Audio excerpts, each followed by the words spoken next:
welcome to the 11th Doctor's Sonic Screwdriver again. And today it's more realistic. I didn't spend £500 on it, but I did get rid of the spring in my 12th one. So then you press a button and you flick it out. Now, the thing about the really expensive ones is that, hang on, I'm just getting comfortable. Sorry.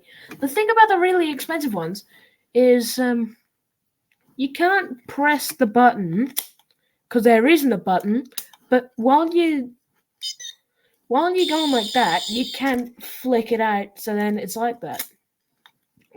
Whereas mine, no, you can't. Because if I take the top off this, which is actually how you swap the batteries, you unscrew some screws here, and then you swap the batteries. Anyways, you can see that there are actually two buttons. So, this one is for when it's closed, and this one's for when it is open.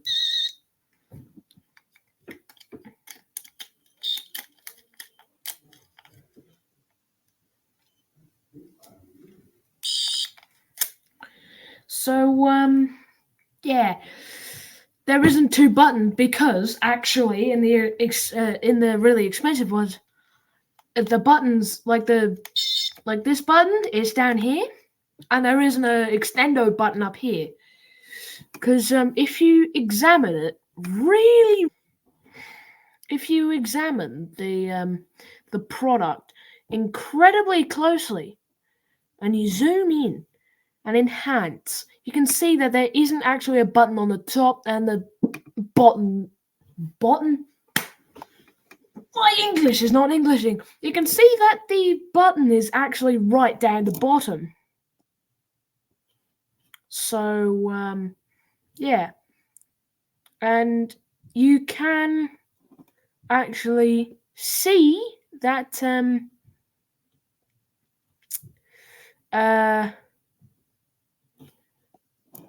it costs £500.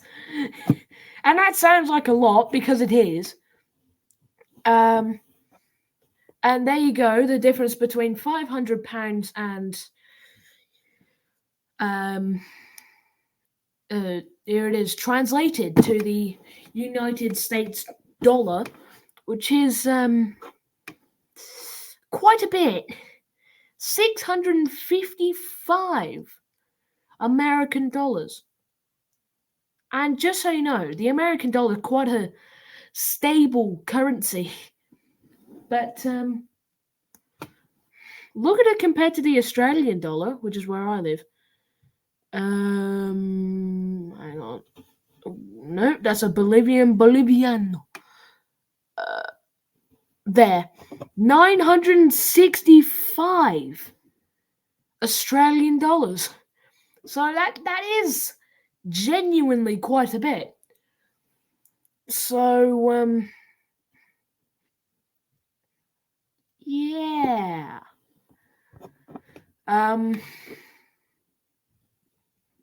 My thing was about £25, which is about 50 Australian dollars and approximately 35 American dollars. So not too cheap nor expensive.